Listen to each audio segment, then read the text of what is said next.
All right, let's talk about negotiation. For most of us, that word brings up this feeling of, well, dread. We picture a battle, right? A stressful tug of war where for me to win, you have to lose. But what if that whole picture is just wrong? Today, we're going to tear up that old script and give you a new playbook.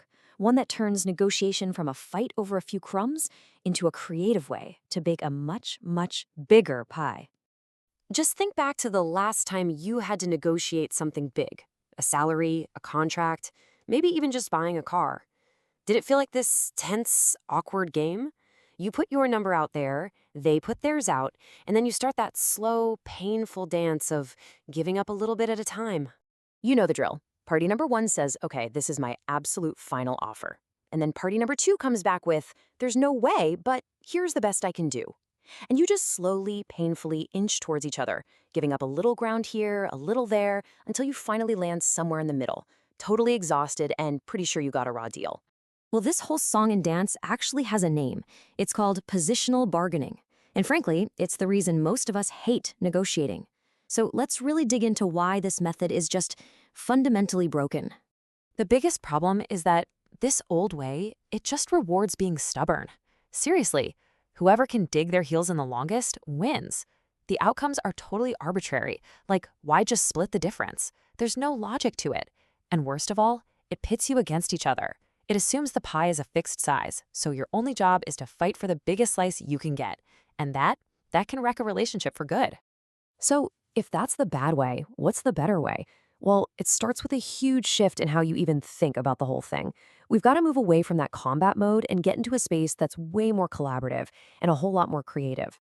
And this table right here, wow, it just lays it all out. Look at the old way. You're always asking limiting questions like, what am I willing to give up? But the new way, it asks enabling questions like, how can we create more value here? See the difference? You stop digging into your position and you start exploring the interests underneath. That's the game changer. This new way of thinking is called the circle of value approach. And the idea is actually pretty simple, but it's revolutionary. You and the other person step into this creative circle together. You're not enemies across the table anymore. Now you're partners, sitting on the same side, looking at the same problem.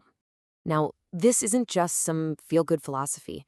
It's a real, practical method, and it comes with a toolkit. So let's open it up and look at the 7 core elements that give you a clear roadmap for pretty much any negotiation you'll ever face. That's right. The whole thing is built on a framework of just 7 key elements. That's it. 7 things to remember. And if you do, you'll have a map to guide you before, during, and after every single negotiation. And here they are: interests, options, standards, alternatives, commitments, communication, and relationship. Think of them as your new toolkit. Some of these deal with the what, the actual stuff you're negotiating, and the others focus on the how, the process you use to get to a great agreement. Okay, let's break down the what, the substance. Interests.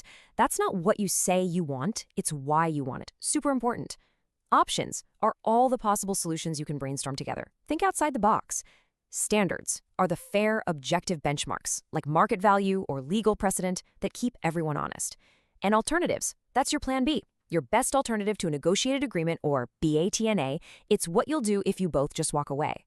Now for the how, the process. Commitments are the clear, realistic promises you actually make at the end. Communication isn't about winning a debate, it's about listening, asking smart questions, and truly understanding where they're coming from.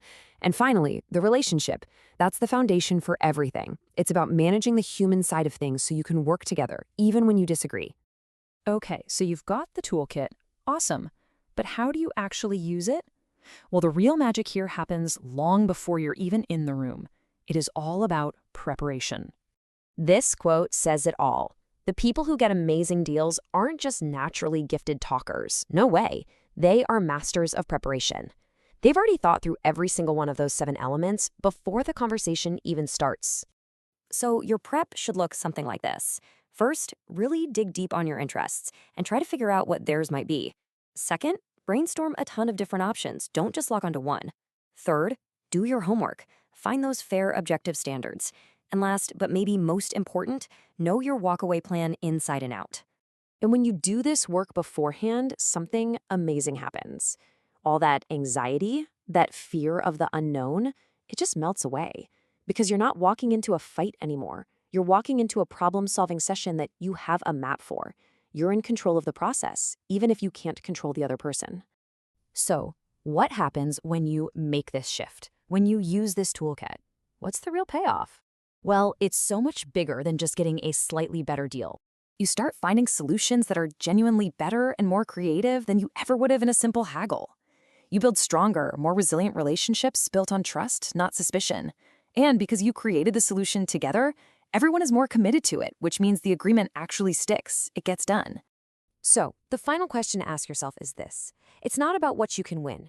It's not about what you can take. It's about what you can create. The next time you walk into a negotiation, don't ask, how do I get my slice of the pie? Ask, how can we work together to bake a much bigger, better one for everyone?